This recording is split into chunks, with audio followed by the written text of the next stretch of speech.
सासंगत जी प्यार से कहना, धन निरंकार जी आप जी के चरणों में। बहुत ही सुंदर विचार, आशा है प्रवान करें और ध्यान से सुने। सासंगत जी, समस्याओं के पीछे समय बर्बाद न करें। सासंगत जी, महापुरुष हमें बड़े ही सुंदर प्रसंगों के माध्यम से शिक्षा प्रदान करते हैं।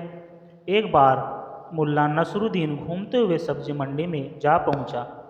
देखा कि बहुत लोग एक लाल चीज खरीद रहे हैं। उसने सोचा, जरूर यह यहाँ का कोई विशिष्ट खाद्य पदार्थ होगा। उसने 2 किलो मिर्च खरीदी और एक पेड़ के नीचे बैठकर खाने लगा। सासंगत जी, पहले मिर्च चबाते ही उसका मुंह जलने लगा, आंखों से नाक से पानी बहने लगा। बड़ी दयनीय अवस्था थी, कर रहा था। फिर दूसरी मिर्च उठाकर मुंह में रख लेता था। सोच रहा था शायद यह पहली से अच्छी होगी।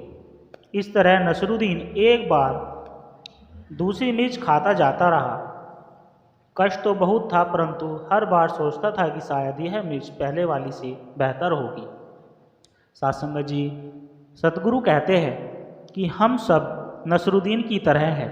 हम सब स्वयं ही खरीदी हुई समस्याओं की मिर्चें इस आशा से खाते जाते हैं कि कल जो मिर्च खाएंगे वह नहीं तो अगली वाली, नहीं तो उससे अगली वाली पहले वाली से बेहतर होगी।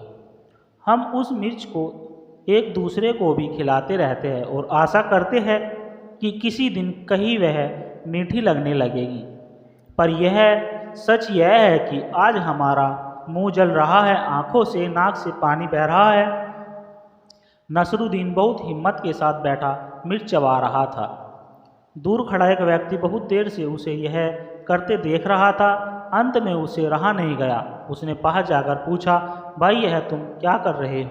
सासंगत जी, उसने कहा, मैंने देखा कि बहुत से लोग इन्हें खरीद रहे हैं। मैंने सोचा जरूर यह कोई विशेष भोज्य वस्तु है, जो मैंने भी खरीद कर इन्हें खाना शुरू कर दिया।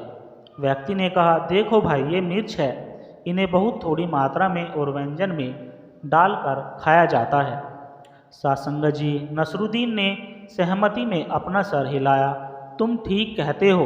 और इतना कहने के बाद फिर से मिर्च खाना शुरू कर दिया। उस व्यक्ति को बड़ा आश्चर्य हुआ। उसने कहा, अब तो तुम्हें मालूम है कि ये क्या है, तो खाना क्यों नहीं बंद कर देते? सासंगत जी, नसरुद्दीन ने कहा, अरे भाई, मैंने ये मिर्च खरीदी है, मुझे इन्हें खत्म तो करना ही है। अब मैं ये मिर्च नहीं खा रहा हूँ, अपना पैसा खा रहा हूँ। इस तरह हम अपना जीवन जीते हैं। अपने जीवन के समय शक्ति की गढ़ी कमाई को खर्च कर हमने अपनी मान्यताओं में मेरा का अपना अपना एक संसार बनाया है, जो समस्याओं से ओतप्रोत है। सासंगत जी, एक तौर से हमने अपनी समस्याओं को ही खरीदा है। वे हमारे लिए बहुत तीखी है, फिर भी हम उन्हें खाते रहते हैं, क्योंकि हमने उनमें अपने समय, शक्ति, अपेक्षाओं, आकांक्षाओं और संकल्पों की जमा पूंजी लगाई है। हम और अधिक विमूढ़ और अधिक मनोरंजन के पीछे भागते हैं। प्रेम करने वाले मित्र की खोज में भागते हैं।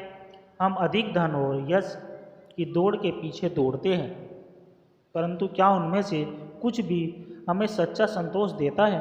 क्या हमारे मनोरंजन के साधन हमें सच्चा आनंद देते हैं, या उनसे हमें केवल रूखापन और तपन ही मिलता है? संतोष की खोज में वास्तव में हम पा क्या रहे हैं? सासंगत जी, जब तक हम अंतर की ओर मुड़ कर आत्म संतोष नहीं पाते, तब तक हमें पूरी तृप्ति नहीं हो सकती। आत्मानंद के बिना हमारी संपत्ति शून्य, हमारा सौंदर्य शून्य, हमारी प्राप्तियाँ शून्य।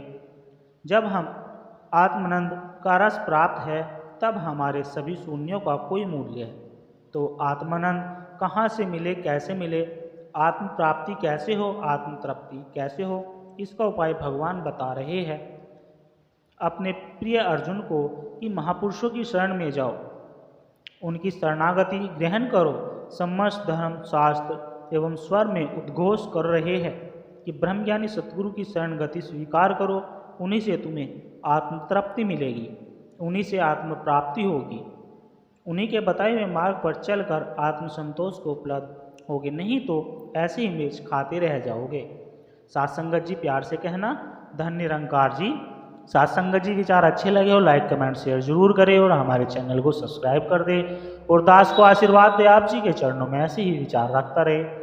और साथ संगत जी जितना ज़्यादा हो सके है विचार सभी संतों के चरणों में शेयर करने की कृपा करें। साथ संगत जी प्यार से कहना, धन निरंकार जी।